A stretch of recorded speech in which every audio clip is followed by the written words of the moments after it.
passé et l'avenir au secours du présent. Le beau est toujours bizarre. Non, je n'y crois pas. Rien ne distingue les souvenirs des autres moments.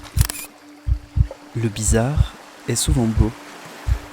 C'est cette bizarrerie qui le fait être particulièrement le beau. Le beau bizarre Non, oui, pour moi, oui. de Zineb Souleimani.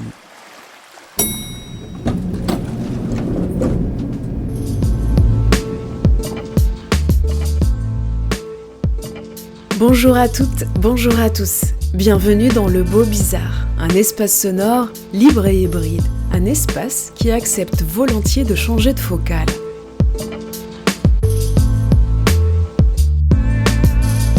Connais-tu le charbon, la chapine, le coulis, la peau chapée, la grosse babine, la tête grainée qu'on adoucit à la vaseline, et le créole et son mélange de mélanine? Connais-tu le morne et la ravine, le béquet qui très souvent tient les usines, la maquerelle qui passe son temps chez la voisine, et le crack et ses déchets de cocaïne? Connais-tu le Mont-Pelé et la savane, les pêcheurs du Carbet, les poissons de Tartane, et les touristes au sein nu à la plage des Salines, pendant que la crise de la banane s'enracine? Connais-tu France Fanon, Aimé Césaire, Eugène Monat et Thierry-Émile? Sais-tu que mes cousins se foutent des bains de mer et que les cocotiers ne cachent rien de la misère chez moi? Les paroles et la voix de Kazé pour démarrer notre épisode qui nous fera inévitablement changer de focale. Qu'est-ce qu'il y a de commun entre la crise écologique et la question coloniale ? Peut-on encore ignorer que des communautés humaines et non humaines ont été détruites pour pouvoir mettre en place des exploitations intensives et génératrices de richesses au profit d'une minorité ? Comment la crise environnementale pourrait-elle se résoudre si l'on n'en prend pas en compte les inégalités héritées des colonisations et de l'esclavagisme ? Sommes-nous capables de déplacer notre focale, de décentrer notre regard afin d'accéder et comprendre d'autres réalités ? Comment sortir d'un habité colonial du monde pour construire un habité ensemble où humains, tous les humains et les non-humains seraient considérés à part égale ? Malcolm Ferdinand est ingénieur en environnement, docteur en philosophie politique et chercheur au CNRS. Il a publié Une écologie décoloniale, penser l'écologie depuis le monde caribéen. Il pointe une double fracture, coloniale et environnementale, et propose de construire la communauté politique d'un navire-monde, puisque la révolution écologique sera décoloniale ou ne sera pas. Malcolm Ferdinand était l'invité du festival Danse Fabrique à Brest pour participer à la table ronde Écologie décoloniale et art vivant. Je me suis glissée dans les interstices de son agenda bien rempli pour comprendre un peu mieux sa thèse.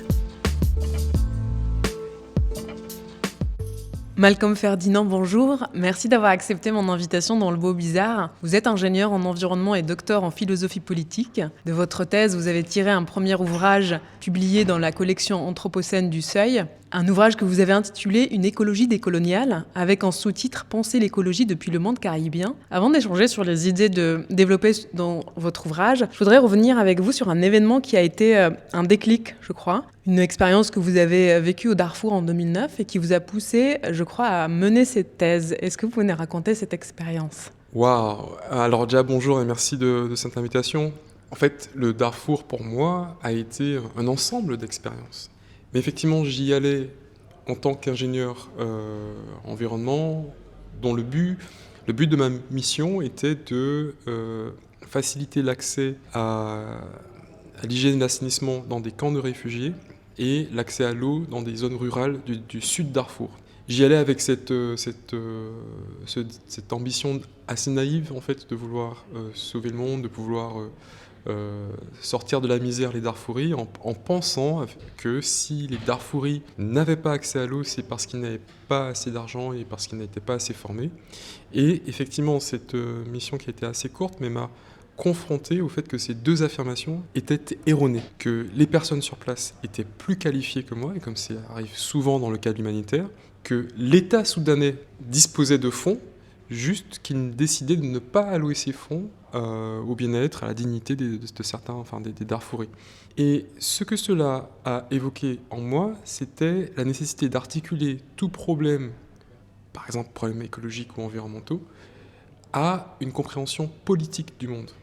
Que si les Darfouris n'avaient pas accès à l'eau, si c'était dans une misère, c'était le résultat de processus politiques, sociaux, Et en effet, le président Oumar al-Béchir a été condamné de crimes de guerre, de crimes contre l'humanité et de crimes de génocide. Et comme on a vu il y a 1 an et demi à peu près, il a été enfin, si on peut dire, sorti de son pouvoir, même si la situation est encore très très complexe. Mais pourquoi ça a été un moment important pour moi ? C'est parce que j'avais une idée très, on va dire, techniciste de la question environnementale. Et les mots même qu'on utilise pour parler de la question environnementale sont très techniques. On veut réduire la concentration de gaz à effet de serre dans l'air. On veut passer au limité à 350 parts par million. On veut limiter la perte de biodiversité. Ou on veut limiter la quantité de ressources consommées. La technique, donc, qu'on me comprenne bien, est importante et nécessaire. Le problème est quand on formule un programme politique uniquement à partir d'un objectif technique. Parce que l'objectif technique ou l'objectif quantifié en tant que tel n'est pas porteur d'un projet politique. En fait, il y a plusieurs façons de limiter le réchauffement climatique. Il y a des façons qu'on peut juger justes, égalitaires, il y a des façons qu'on peut juger racistes, génocidaires. Et d'ailleurs, ça a été la proposition de certains mouvements de l'écologie de vouloir se débarrasser d'une partie de la population de la Terre en disant, voilà une solution face à la crise écologique. Il y a trop de monde, et comme par hasard, le monde en trop est le monde qui se trouve dans les pays dits du Sud, des personnes racisées, dans des situations de pauvreté, de précarité presque sans nom. Voilà, cette expérience au Darfour m'a mené à penser les deux ensemble, que l'objectif n'est pas de sauver la planète. La planète, elle va exister, que les humains ou non y soient. L'objectif est bien de savoir quel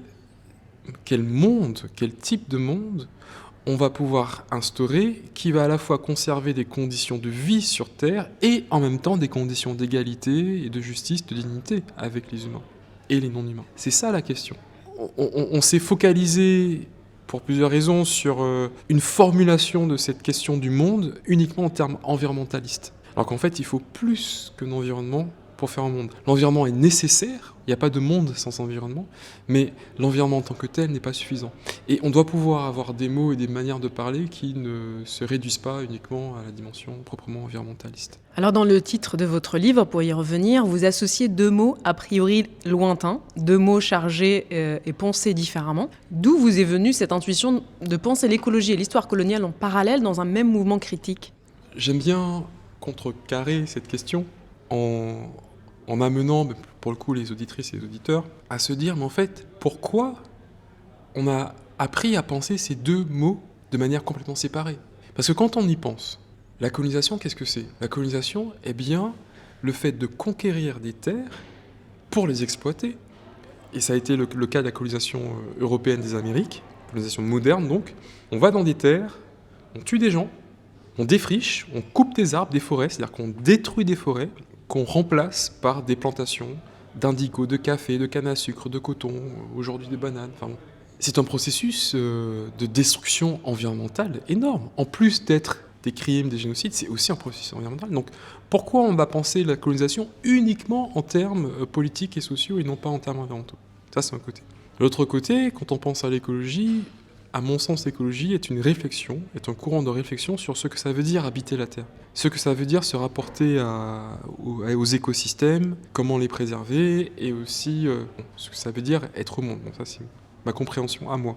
Et du coup, on a des milieux universitaires et militants qui réfléchissent à l'histoire de la façon dont on a habité la Terre, sans se soucier du fait que, aujourd'hui, d'ailleurs, plusieurs pays africains, pays de l'Amérique du Sud, des États-Unis aussi, sont le produit de ce que j'ai appelé un habité colonial de la Terre. C'est-à-dire que aujourd'hui, s'il y a des frontières, c'est aussi le fruit de la colonisation. S'il y a des rapports d'extractivisme, c'est-à-dire où on prend les ressources à sens unique de certaine façon, c'est aussi le fait de l'instauration de rapports de pouvoir complètement inégaux qui ne sont pas uniquement des rapports de pouvoir économique et politique, mais qui ont des conséquences extrêmement importantes au niveau matériel, au niveau de l'environnement. Donc là, il faut penser les deux ensemble. Et du coup, pour moi, je n'ai fait que me confronter à cette séparation que j'ai appelée la double fracture, et de montrer comment il y a un intérêt un double intérêt du coup à penser ces champs de réflexion ensemble. Le but étant de créer un monde, de construire un monde juste, un monde vivable, un monde désirable. Donc comment cette réalisation ou cette prise de conscience a été faite? C'est à la fois mon enfance et mon passage en Martinique, ma rencontre au sein de groupes académiques et militants en France hexagonale sur la question écologique. Donc c'est un peu à la fois, c'est mon parcours de vie où quand je me suis intéressé après le Darfour aux enjeux écologiques, j'avais l'impression que il manquait quelque chose. Donc en fait c'est à travers mon parcours de vie et mes vagabondages, on va dire, philosophiques, que j'ai senti la nécessité d'aller au-delà de cette double fracture. Et je voudrais rajouter quelque chose. Donc, le livre est paru en 2019. Je ne sais pas si, quelques 5 ans plus tôt, ce livre a pu paraître. Parce que nous sommes dans un pays où cela apparaît encore... Ça reste mal vu, en fait, de critiquer ou d'aborder ou de penser de manière critique l'histoire coloniale de ce pays. Aujourd'hui, comme vous le savez... on va être taxé d'être des décoloniaux, des islamo-gauchistes, et on va être classé d'être un ennemi de la République. Et que ça soit, on va dire, des prises de position politiques, politiciennes, dans des visées électoralistes, d'accord, allez-y. Mais ce qui me choque, c'est que ça a des conséquences dans les choix théoriques, dans les choix pédagogiques de certains cours, de certaines universités, où finalement l'étudiant en licence, en master qui se dit « Ah, mais mince, mais si j'utilise ce terme, alors peut-être qu'on va aussi penser que je suis un ennemi de la République », alors que tout ce qu'on a envie de faire, c'est réfléchir au monde, et de voir comment on peut le rendre meilleur. Et si ça passe par questionner, observer, étudier les manières dont des personnes ont résisté à différents types d'oppression, dont l'oppression coloniale, et ont trouvé des manières de faire autrement, je ne vois pas ce qu'il y a de mal à ça. Qu'est-ce qui peut faire peur à la France de se dire tiens, on souhaite rendre un monde plus juste, plus égalitaire, avec plusieurs récits, pas un seul récit national. Du coup, ça n'a pas été évident pour moi au départ de choisir ce titre. Alors que c'est celui qui s'imposait pour moi de ce que j'écrivais, et je me dis mais c'est ça. Et en même temps, j'avais la crainte de me dire mais il y a des personnes, et ça a été le cas, qui du simple fait du titre vont se dire il n'y a rien à voir, il n'y a rien à dire. Et je crois que c'est un problème, et j'espère que du coup mon livre permet aussi de rendre plus visible en fait ces questionnements. Je ne prétends aucunement avoir fait le tour de la question, mais juste une contribution, et qu'il y en aura bien d'autres après moi, et que du coup collectivement en fait on peut travailler et s'atteler à cette tâche de rendre le monde meilleur. De cette double fracture dont vous parlez, vous donnez un exemple assez parlant, je trouve, et qui participe à nourrir de manière fausse notre imaginaire. Chaque soir, la plupart d'entre nous regardons la météo d'un point de vue très hexagonal, justement.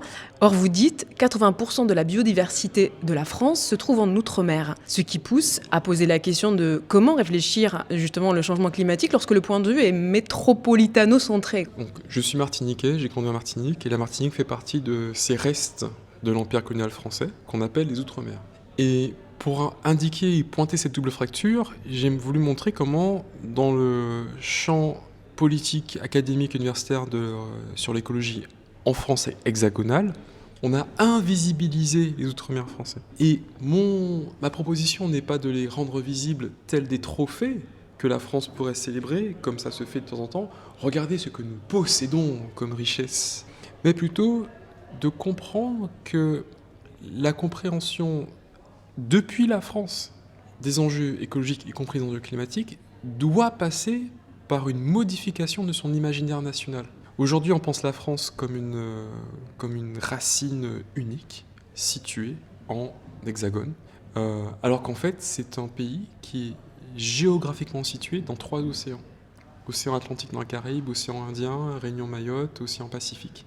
Et donc, il nous faut briser cet imaginaire où on pense un seul emplacement pour le pays. Et du coup, d'une part, bouger cet imaginaire, mais aussi comprendre qu'on habite la Terre à plusieurs. Et même, on habite son propre pays à plusieurs. Et même, on habite son propre pays à partir de plusieurs emplacements sur Terre. Et que les Martiniquais, Guadeloupéens, Réunionnais, Polynésiens sont des personnes avec qui nous devons composer pour faire un monde et pour habiter la Terre. Et que c'est de la composition avec ces personnes que habiter la Terre prend véritablement sens. Et d'ailleurs, dans ce sens-là, pour pas juste écrire des livres, mais vraiment agir comme je l'écris, avec des collègues, on a co-créé un observatoire qu'on appelle l'Observatoire Terre-Monde, avec pour sous-titre Centre d'études des écologies politiques des Outre-mer et des Proches Régions, où, avec des personnes qui s'intéressent à ces enjeux, qui sont issus de ces territoires, de la Réunion, de Guyane, de Guadeloupe, de Polynésie, on travaille les enjeux écologiques, à la fois universitaire et de manière politique, en voulant tout simplement proposer un autre point d'origine du discours écologique. Que ce n'est pas uniquement depuis l'Hexagone, alors j'emploie le terme Hexagone et non pas celui de métropole, pour sortir un peu de ce couple métropole-colonie. La métropole se définit en rapport à la colonie, et ce qui est particulier, c'est que dans l'usage courant, on maintient le terme métropole en référence aux Outre-mer. Alors que si on veut être conséquent, on devrait aussi changer ce terme. Justement, pour vous, dire l'homme a détruit la planète est une chose erronée, voire injuste à double titre, concernant et le mot homme et le mot planète. Pourquoi ? L'homme est une fiction et l'homme n'agit pas. Ce sont toujours, et là je m'appuie sur une théoricienne du politique extrêmement intéressante qui s'appelle Hannah Arendt, même si elle a ses défauts, ça on n'oubliera pas, mais elle dit l'homme est une fiction et en fait est une création, à l'image de Dieu. En fait, voilà, c'est quand on veut avoir une idée divine, voilà, on a l'homme, une unicité. Tandis que les hommes, et moi je reprends le terme les humains, puisque je veux sortir aussi de cette façon genrée de parler de l'humanité, en fait c'est les humains qui agissent, que agir requiert la présence d'autres que moi. Donc l'homme n'agit pas, ou en tout cas l'action n'est possible qu'à la condition de la présence d'une pluralité de personnes qui cohabitent la Terre. Et qu'est-ce que masque en fait l'emploi de ce singulier, l'homme ? Ça masque en fait les différences de responsabilité dans les causes des problèmes écologiques, des désastres, du réchauffement climatique, et aussi dans les conséquences.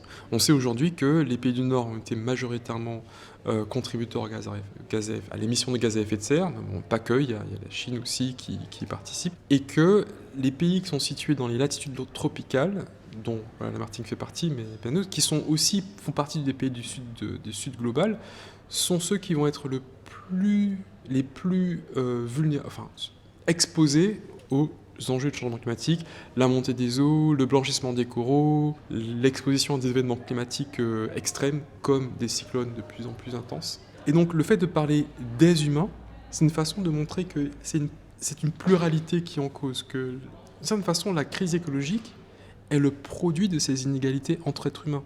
Le danger serait de vouloir résoudre de manière environnementale la crise écologique sans s'intéresser à ces inégalités qui ont causé la crise écologique en premier lieu. L'autre raison pour laquelle je refuse ce nom d'homme, c'est parce que je ne peux pas, en toute honnêteté intellectuelle, garder ce terme qui, en fait, se veut désigner à la fois l'ensemble de l'espèce humaine et, en même temps, le mal de cette espèce. Donc pour moi, voilà, même si je ne suis pas une femme et du coup j'ai une humilité dans ce que je peux connaître des conditions en fait de vie sur Terre des femmes. Pour moi, intellectuellement, ça ne fait pas sens de parler de l'humanité entière ou des humains à partir de ce vocable qui à la fois désigne le mal et l'espèce entière. Donc je parle des humains plutôt que de l'homme. Alors c'est peut-être plus qu'une métaphore, je crois que c'est un modèle, on pourrait dire presque quasiment, ça peut jouer le rôle de paradigme ou de modèle. Noé, ce qui est très important, c'est, disons qu'on s'est beaucoup occupé en quelque sorte de la forme extérieure de l'arche, mais qu'on a un peu oublié l'intérieur. Or l'intérieur, c'est un peu comme un jardin partagé, c'est-à-dire que l'intérieur de l'arche est subdivisé en petite niche, et d'ailleurs c'est le terme qui est utilisé dans la Bible, kinim, qui veut dire niche. Enfin, donc la relation avec le sens écologique de ce terme est assez forte. Donc l'intérieur, l'espace intérieur est subdivisé de manière à ce que justement l'ensemble des animaux, des espèces représentées dans l'arche, y trouvent leur place sans se mélanger les unes avec les autres. Il faut ici rappeler que si Adonai fait pleuvoir sur la terre et noie toutes les espèces existantes, c'est essentiellement, ou tous les êtres vivants, c'est essentiellement parce qu'ils se sont tous mélangés les uns avec les autres. Donc ce qui est intéressant, d'une part, c'est effectivement de considérer les systèmes frontaliers en quelque sorte qui permettent à chaque individu de mener dans une certaine mesure une vie indépendante de ses interférences avec d'autres formes d'existence, et puis en même temps les passages entre les niches. Et donc l'arche aussi est vraiment décrite du point de vue de tous les corridors, si on peut dire dans un langage écologique, ou de tous les passages qui permettent de circuler d'une niche à l'autre, y compris de la porte vers la fenêtre. Le soleil est destiné aussi à circuler dans cet espace, ainsi que l'air, etc., etc. Ce qui est important, c'est que l'Arche de Noé, par ailleurs, est ce lieu finalement de sauvetage des animaux qui n'a rien à voir avec un zoo, mais qui est, on pourrait dire, autogouverné par les animaux. Ils rentrent d'eux-mêmes dans l'arche. Ça n'est pas Noé qui les conduit. Noé n'est pas le gardien du troupeau, en quelque sorte. Il n'est pas non plus le prince, il n'est pas le père. Simplement, Noé est au service des animaux. Il va passer, Noé et sa famille, ils vont passer des jours et des jours à nourrir les animaux, les uns après les autres, après avoir, pendant au moins 120 ans, construit l'arche, fait pousser les arbres dont elle est faite, etc., etc. Donc, il y a ici, effectivement, dans l'Arche de Noé, un double projet qui est celui de maintenir la diversité des espèces, de la sauver d'une certaine façon, et en même temps de s'inscrire finalement dans les espèces sans aucune hiérarchie, sur un plan d'égalité qui se reflète dans l'architecture de l'arche.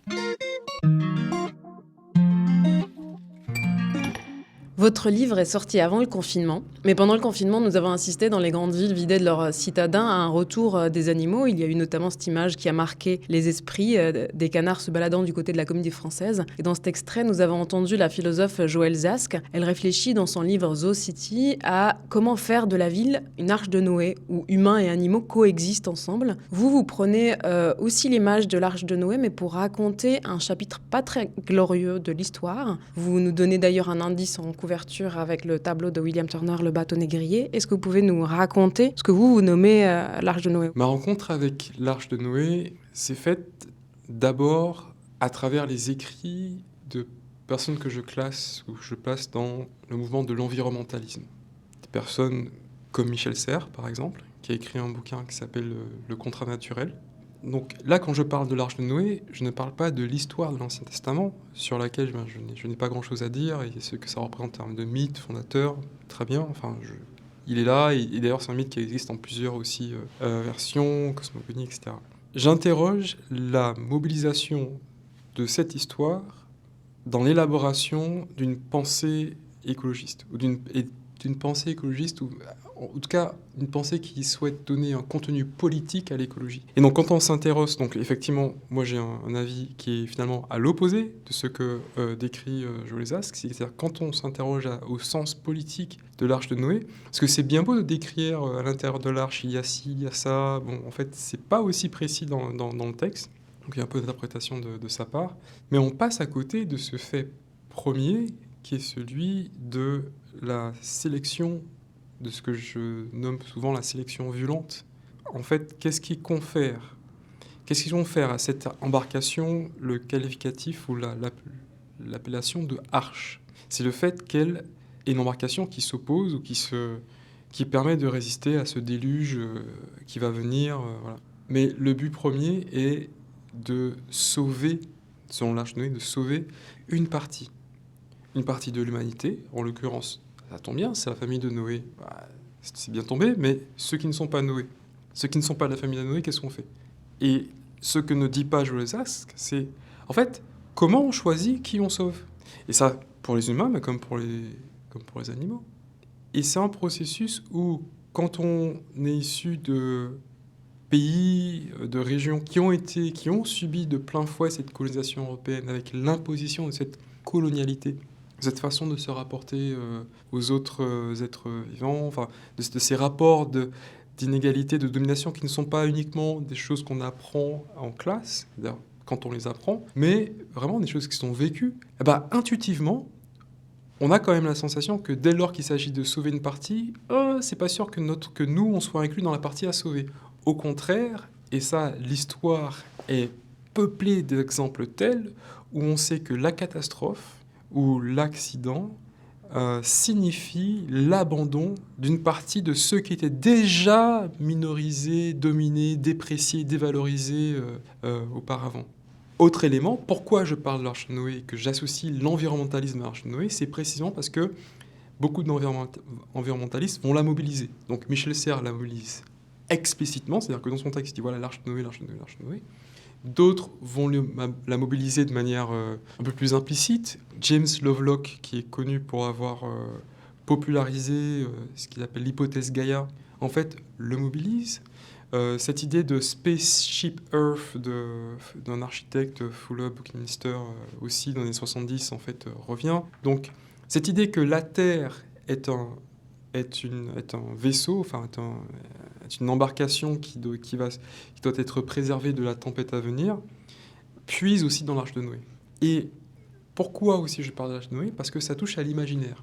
L'imaginaire n'est pas l'imagination, comme nous apprend Édouard Glissant, c'est ce à partir de quoi une image peut être reproduite. Donc c'est ce qui vient, c'est le terreau à partir duquel on va pouvoir, une image ou des imaginations vont pousser. Et donc c'est le socle à partir duquel on va donner sens à des concepts préservation, des concepts politiques, d'écologiques, etc., etc. Et l'image du coup de l'Arche de Noé va irriguer ces propositions écologistes qui sont parfois dangereuses. Ça c'est mon point de vue.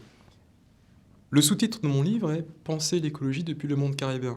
Et du coup, je ne voulais pas uniquement proposer un ensemble de politiques publiques, un ensemble de lectures historiques, mais aussi proposer un véritable travail de l'imaginaire. Et penser depuis le monde caribéen, c'est aussi penser depuis une autre embarcation, qui est celle du navire négrier. Et le navire négrier, à l'opposé de l'Arche de Noé, donne une compréhension immédiatement politique de ce que c'est que habiter sur Terre ou tenter de faire monde. Pourquoi ? Parce que le navire n'est négrier qu'à partir de ce qui se passe à l'intérieur, entre autres. Donc c'est bien sûr, quand on qualifie navire négrier, on qualifie les hommes, les femmes, les enfants qui ont été embarqués de force de manière historique dans ces embarcations, mais on qualifie aussi un type de relation qui a lieu à l'intérieur même du navire. La relation négrière. C'est-à-dire que par la façon dont je me comporte avec toi, en fait, je fais de toi un nègre. Et on sent très bien que dès lors qu'il y a une tempête à l'horizon, l'enjeu n'est plus uniquement de s'abriter dans le navire, mais aussi de s'abriter dans le navire en y étant dans des conditions de dignité, d'égalité, de justice, y compris entre hommes, femmes, enfants, et y compris entre personnes de différentes cultures, religions, différents sexes, différentes catégories socio-raciales, etc., etc. Et donc pour moi, le navire négrier est politiquement beaucoup plus intéressant parce qu'il montre d'emblée ce contre quoi en fait on veut s'émanciper, y compris en pleine tempête. Parce que c'est aussi un argument qui est lancé beaucoup par des environnementalistes. Il y a une urgence environnementale. L'ampleur des désastres, et c'est vrai que c'est monumental, mais l'ampleur est tellement gigantesque que vos petites préoccupations de lutte antiraciste, de réparation, d'égalité postcoloniale, en fait, vous allez devoir les mettre de côté parce que là, vous savez, y a la tempête, ça bouge et c'est un peu trop. Là. Et c'est une façon encore de minorer les voix de ceux qui ont été réduites au silence depuis plusieurs siècles. Donc quand Joël Zask parle de ces relations où tout le monde est à sa place, enfin. Mais qui a créé ce monde-là ? Alors, je pense qu'il y a aussi une bonne part de son interprétation à elle, de cet événement, bon, on peut en discuter. Mais qui décide ? Qui a créé ? Comment ça se passe ? Ça reste à voir. Et ce qui est aussi particulier, c'est que cette sélection qui est pour moi profondément injuste, qui est profondément violente, de qui rentre, qui n'entre pas dans l'Arche de Noé, en fait, dans la façon dont on va la mobiliser, même quand on en parle aux enfants, etc., c'est toujours vécu comme quelque chose de très positif, en fait. De dire, ah bah oui, regardez, on va nous sauver, etc., etc. Mais que fait-on de ceux qui ne sont pas sauvés ? Ils ont mérité de mourir ? Alors, pour passer, donc, effectivement, je fais un parallèle assez constant entre Arche de Noé et navire négrier dans le livre. Un élément de compréhension de ce parallèle, c'est que de la même façon dont l'Arche de Noé est mobilisée non pas comme embarcation historique, si elle a existé, alors bon, peut-être qu'elle a existé, voilà, on ne sait pas, mais on ne parle pas de cette embarcation historique, on parle de cette métaphore pour penser le monde. Je fais le même geste avec le navire négrier. On a pensé que le navire négrier étaient juste ces navires particuliers qui ont existé entre l'Afrique, les Amériques et l'Europe entre 1560 et 1860. Voilà. Moi, je parle de navire négrier à la fois comme métaphore, mais aussi comme dispositif sociopolitique et même environnemental. C'est-à-dire comme type de relation. Donc non pas uniquement comme une embarcation qui est bornée historiquement entre deux dates, mais comme mode de relation aux autres, entre êtres humains, entre non-humains et sur Terre, qui du coup ne va pas s'interrompre uniquement parce qu'on a aboli la traite négrière, mais qui va perdurer et dont parfois, surtout en pleine catastrophe, on peut le repister, le retrouver aujourd'hui encore. Alors, c'est quoi la relation négrière? C'est quoi ce dispositif que met en scène le navire négrier? Il y a plusieurs éléments, dont l'un, c'est ne pas reconnaître en l'autre la capacité de parler, de savoir, le droit de bouger, etc.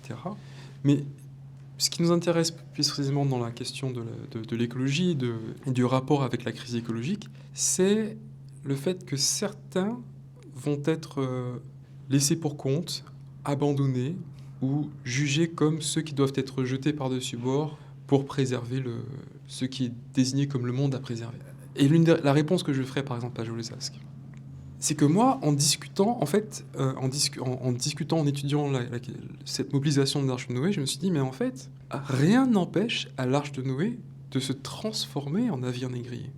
Parce que si le seul contenu politique, c'est « allez, tout le monde rentre dans le navire », ce n'est pas explicite la manière dont on habite, dont on vit dans le navire, alors on peut s'adonner à n'importe quelle exaction à l'intérieur de ce navire. Et je me suis dit, tiens, j'ai regardé dans les archives, est-ce qu'on trouve un navire négrier qui s'appelle Noé? Ah bah oui, on trouve un navire négrier, c'est-à-dire que des personnes qui allaient sciemment, et un navire français, qui allaient sciemment sur les côtes africaines, commercer, faire des tractations pour pouvoir acheter des êtres humains et les revendre en Amérique, et qui naviguaient sur une embarcation qui s'appelait Noé. Donc, portant cet imaginaire de, voilà, nous allons les sauver, etc.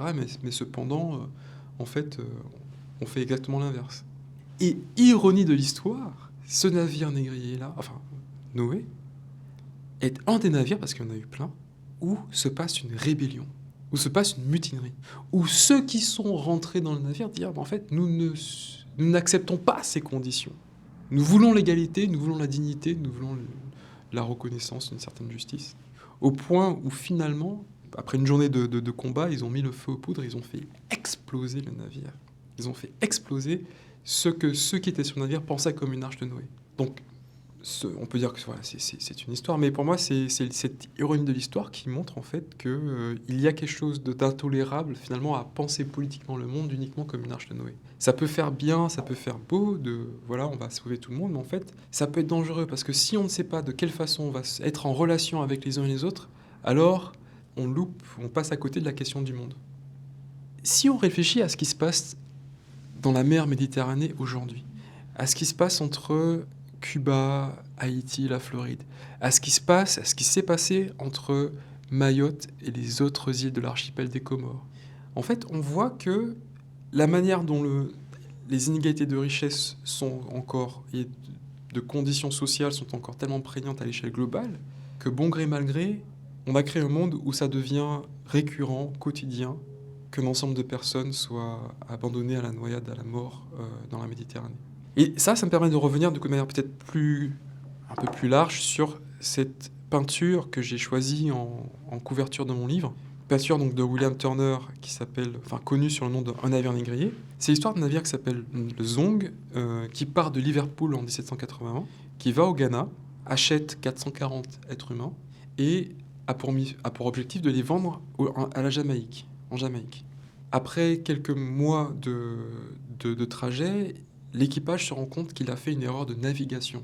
En fait, qu'il a dépassé, vous savez, l'arc antillais, en fait, c'est comme un arc, et qu'il a dépassé de quelques jours la Jamaïque, mais que pour revenir en Jamaïque et faire demi-tour, revenir et arriver à la Jamaïque, il n'y a pas assez d'eau pour donner à boire à tout le monde.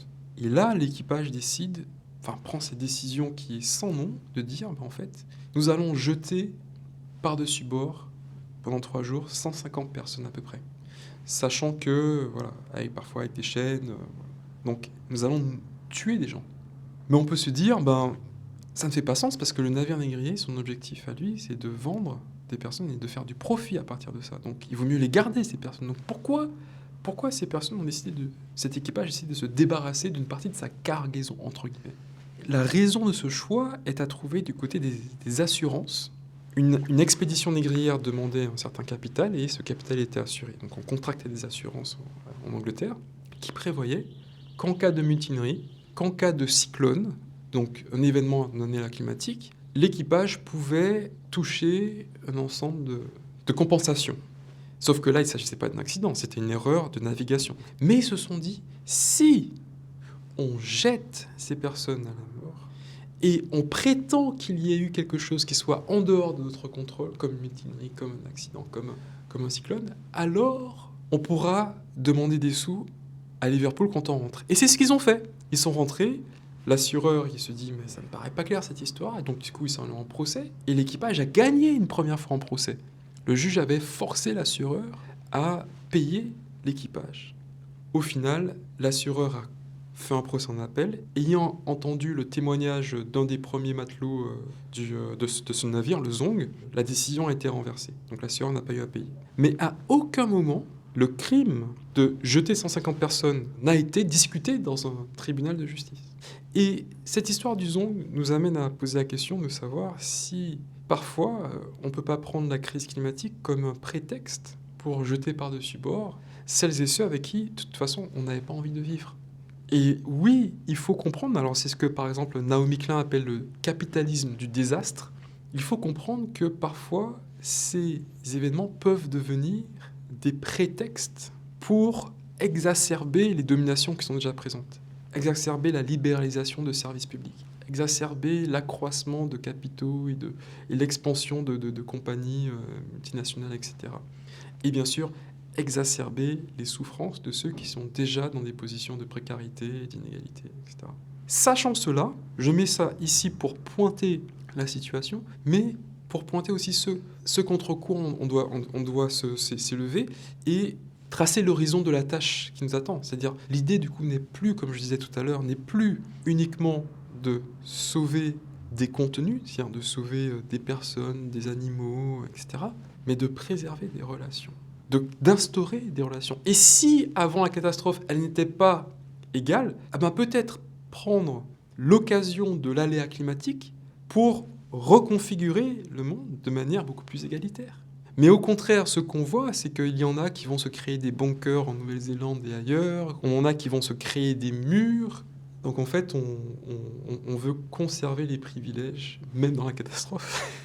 Alors dans votre ouvrage, vous citez de grands penseurs et penseuses, celles et ceux qui ont réfléchi les questions de l'afroféminisme, de l'histoire coloniale, de l'écologie politique, et on s'étonne avec vous pourquoi ils et elles n'ont pas fait le lien pour converger vers cette pensée complexe jusqu'ici. Ou était-ce une phase nécessaire pour qu'ils existent et qu'aujourd'hui on s'appuie sur leur pensée pour aller vers une pensée plus complexe comme vous menez comme ça dans ce projet? La première chose, quand je cite ces personnes, et pareil, quand je cite beaucoup des auteurs, même si parfois je suis critique de leur certaine imposition, mais ça part d'abord parfois d'une admiration, mais aussi d'une reconnaissance de leur contribution. Et que le fait même que je sois en discussion avec elles et ils, c'est une forme de reconnaissance. Deuxième chose, quand je parle d'une double fracture, la responsabilité de ne pas avoir reconnu les enjeux, par exemple, écologiques de la lutte anticoloniale ou la façon dont la destruction de l'environnement exacerbe les dominations coloniales, pour moi, ce n'est pas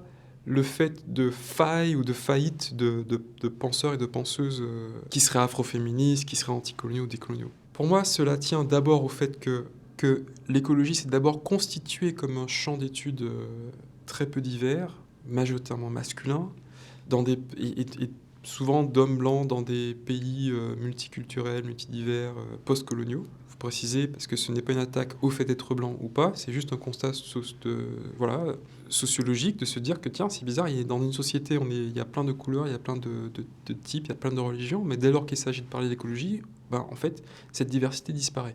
Ça pose question. Bon.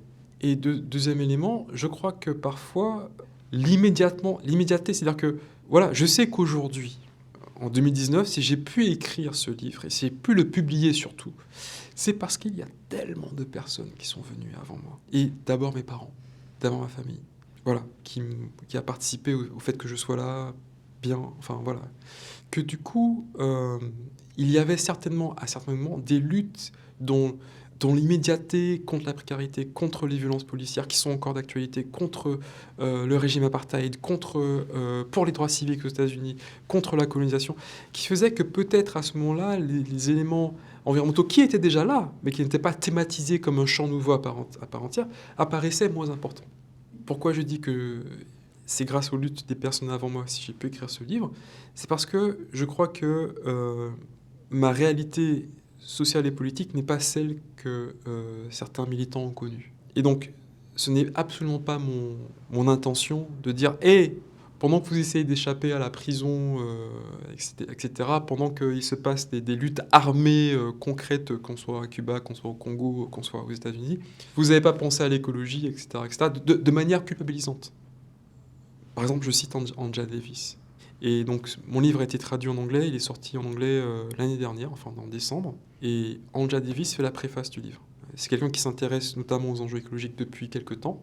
Et dans cette préface, elle le fait avec, comme beaucoup d'afro-féministes, avec beaucoup d'humilité, prenant cette occasion pour rendre visible d'autres personnes qu'elle. Mais elle dit, tiens, peut-être que oui, ça nous aurait quand même aidé à ce moment-là de faire ce lien. Et elle parle de certains militants qui déjà faisaient ce lien, mais qui peut-être n'étaient pas tant écoutés que ça, etc., etc., etc. Et bon, moi, c'est aussi ce que j'essaie de faire, et c'est la lecture d'Angela Davis, la lecture de personnes encore qui sont venues avant moi, la lecture de Thomas Sankara, la lecture de Wangari Maathai, la lecture de Jacques Roumain en Haïti, qui en fait me pousse à formuler ce lien, sachant que, encore une fois, j'appelle cela écologie décoloniale, mais c'est un nom sur des pratiques et des manières de voir le monde qui existaient bien avant moi, bien avant nous. L'un des traits caractéristiques de la modernité est cette séparation nature-culture.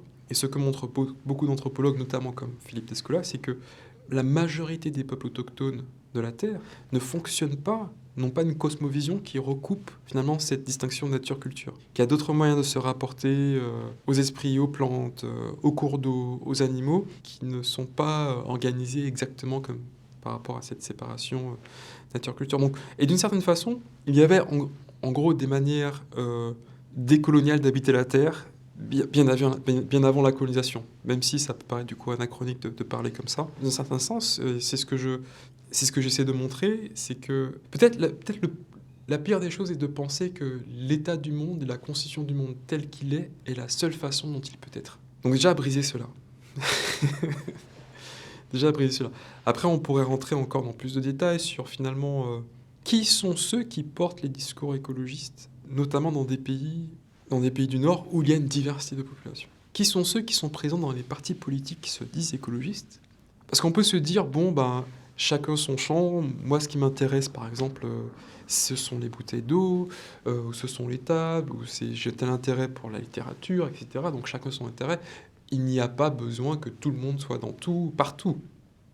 Mais là où il y a une particularité de ces cercles écologistes, c'est que ce sont des cercles qui ont vocation à avoir une pensée de l'histoire de l'humanité sur Terre, donc à la fois dans cette dimension historique, mais dans sa dimension globale, c'est-à-dire de toute la Terre. Et là, il y a une contradiction dès lors qu'on essaie de penser cette histoire de l'humanité de la Terre sans une partie de celles et ceux qui composent l'humanité et qui habitent la Terre. Je parle même des interlocuteurs que l'on va avoir quand on écrit.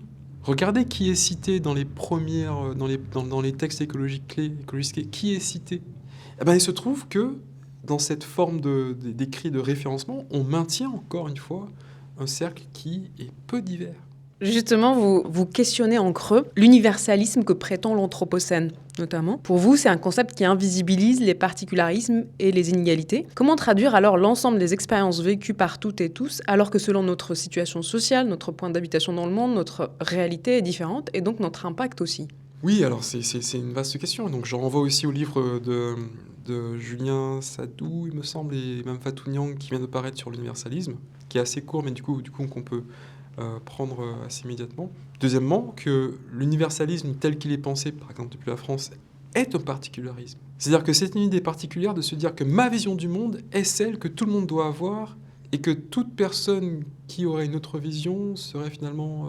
ça ne serait pas valable, en fait. Par exemple, quelqu'un comme Souleymane Bachir Diagne, qui est un philosophe sénégalais qui aujourd'hui enseigne à New York, à Columbia, mais qui parle d'un universalisme vertical, qui écrase. C'est-à-dire qu'un universalisme de l'identique, qui ne propose pas, ne permet pas la rencontre de l'autre, c'est-à-dire de l'autre qui est différent de moi. Parce que c'est facile de rencontrer quelqu'un qui est exactement comme toi, parle la même langue, prie le même Dieu, a la même culture, habite au même endroit plus ou moins, etc. Mais précisément, et ça c'est ce que aussi je propose, c'est que comprendre que la relation à l'autre que moi est ce par quoi je peux vraiment habiter la Terre. Parce que la Terre est peuplée d'une pluralité de personnes.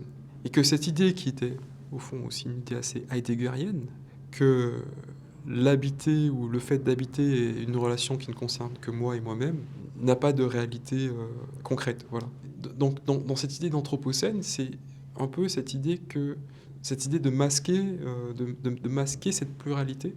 C'est-à-dire de masquer l'idée, que non seulement il peut y avoir des personnes autres que moi sur Terre, mais qu'elles ont droit à une forme d'égale existence. C'est-à-dire qu'on ne va pas les déshumaniser, mais que précisément, c'est la possibilité qu'il y ait d'autres qui fait qu'on peut vraiment créer quelque chose de l'ordre d'un monde commun. Un monde commun, non pas parce que c'est un monde identique, parce que tout le monde serait pareil, mais parce que précisément nous sommes différents. Mais alors, quelles solutions et quelles perspectives ? Vous mentionnez notamment les fondements de la deep écologie, qui donne comme une des pistes de solution de réduire la démographie mondiale. Et vous mettez un point de vigilance en disant, attention, ce seront encore les mêmes qui subiront cette injonction. Donc le mouvement d'écologie profonde est un mouvement bien particulier. Et d'ailleurs, il y a une différence entre le mouvement et parfois les contributions de certaines personnes du mouvement. Par exemple, quelqu'un comme Arne Næss, un philosophe norvégien qui a été un des fondateurs du mouvement. En gros, il y a une pensée beaucoup plus complexe et intéressante que les seuls 7 ou 8 points de la plateforme de l'écologie profonde, dont le point 4, effectivement, est celui qui dit le bien-être de la Terre et des humains est compatible avec une diminution substantielle.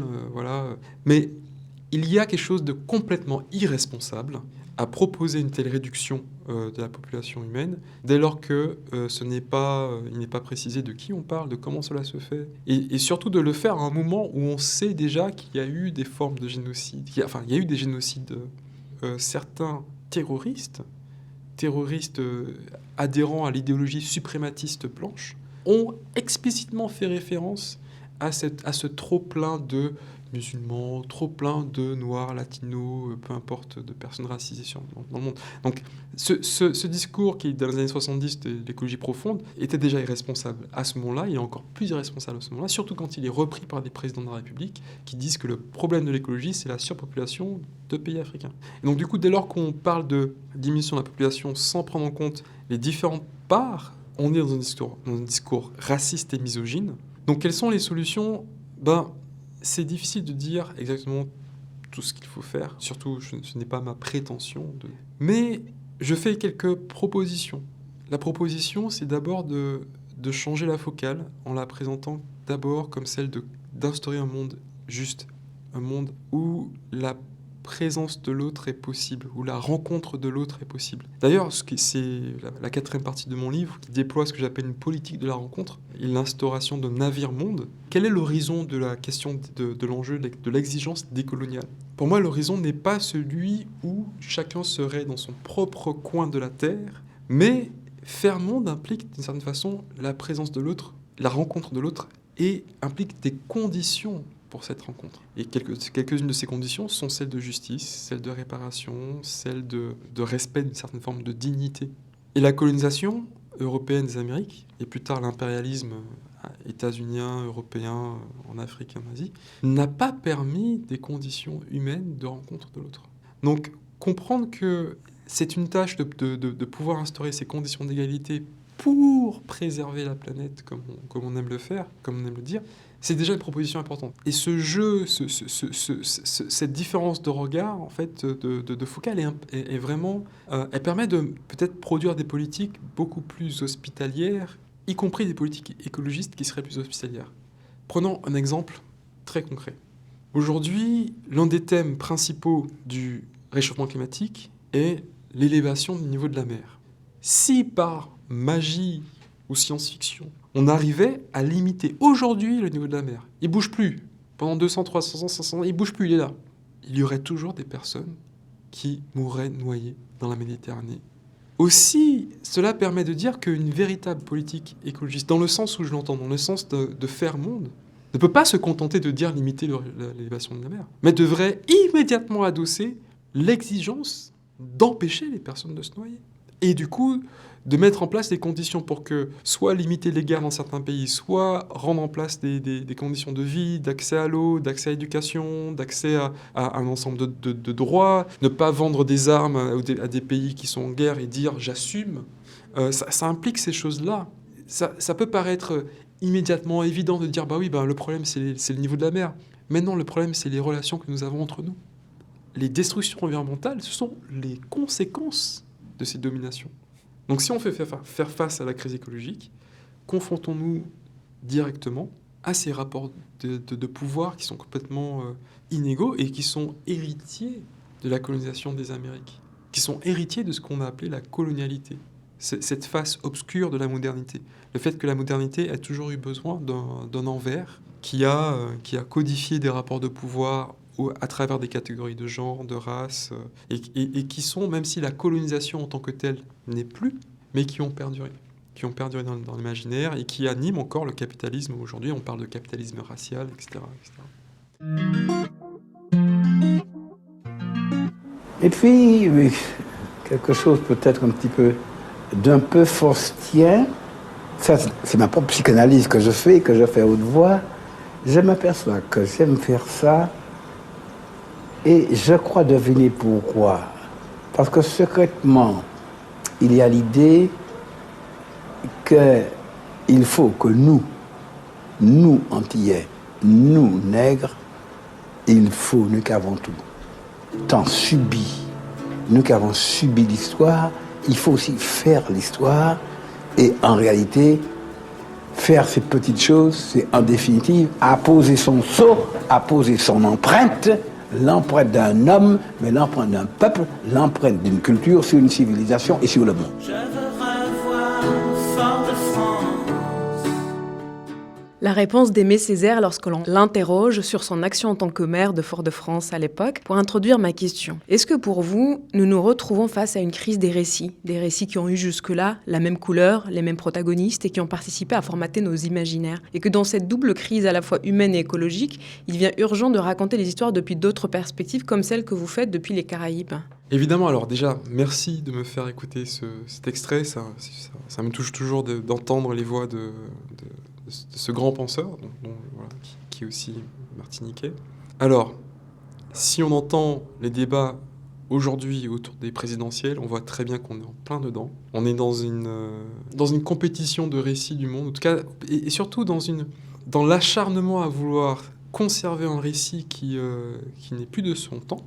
Mais il y a une nécessité, effectivement, de proposer un autre récit, de proposer même d'autres manières de formuler les récits, d'autres manières de faire art, puisque nous sommes aussi dans le cadre d'un festival. C'est aussi ce que je propose dans ce livre, en faisant une autre généalogie de l'environnementalisme, enfin en tout cas de l'écologie, en disant qu'en fait on peut trouver d'autres inspirations pour faire face à ce contre quoi on lutte ou on se confronte aujourd'hui.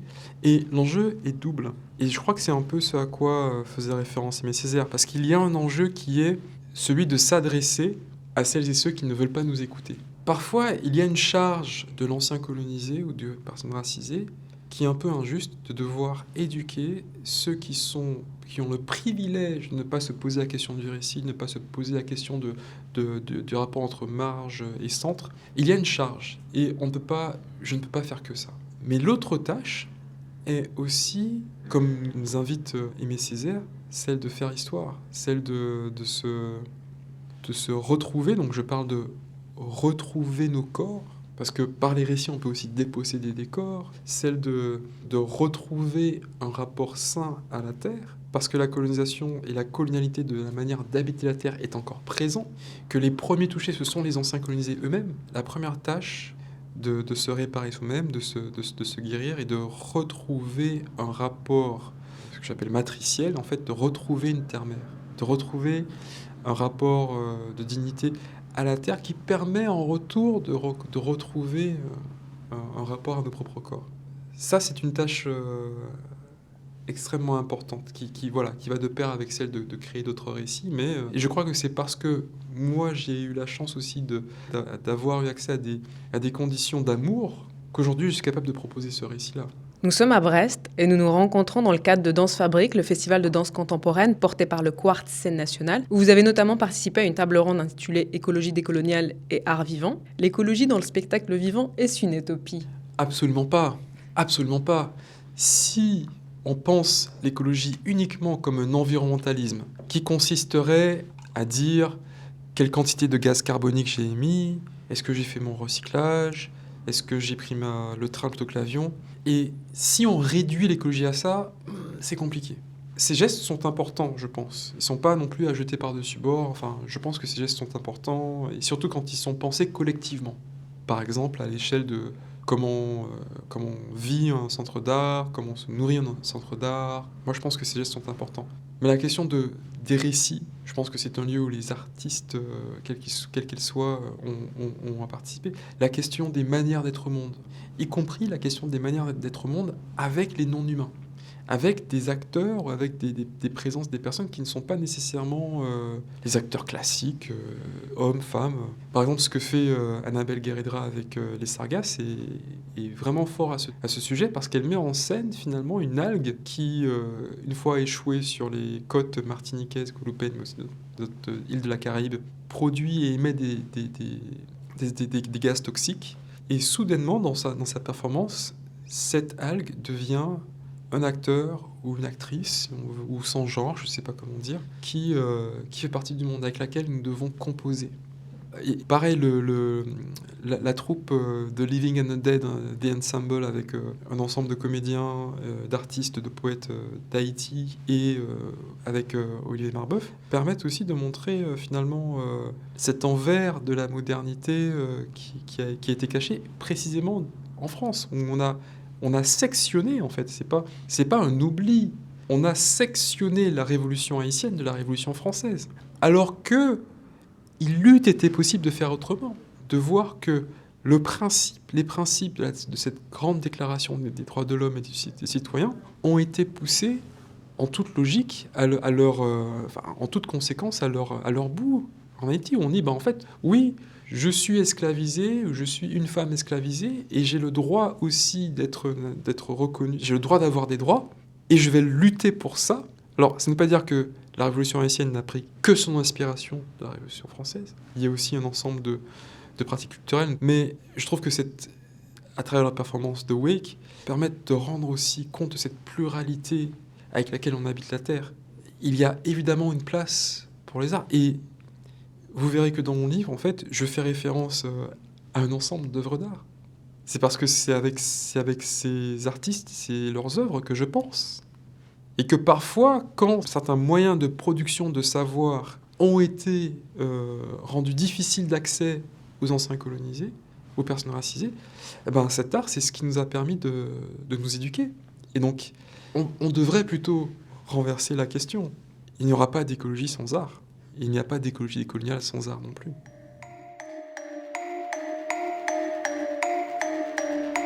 C'était Le Beau Bizarre, un podcast du studio indépendant Audio Sauti, disponible sur les plateformes d'écoute, et merci de votre écoute. Bounce, bounce, bounce, bounce. Shake it, shake it, shake it, shake it. Wobble, wobble, wobble, wobble. Look back, do a split, eye contact, bitch you lit. Make the ass clap in the party, bitch you lit, bitch. Make the ass clap in the party, bitch you lit. Make the ass clap in the party, bitch you lit, bitch. Make the ass clap in the party. Nigga, nigga, nigga, me and my bitches don't have a time for this kind of bullshit. Period. Nigga, nigga, nigga, me and my bitches, we don't fight for fake niggas, we fake your bitches. Don't call me hoe, got you girls, got you woes. Yeah, call me master when I walk on your pose. Or I will slap you so hard, disappear. You can call FBI. des disparus. Na was lit. Na was lit.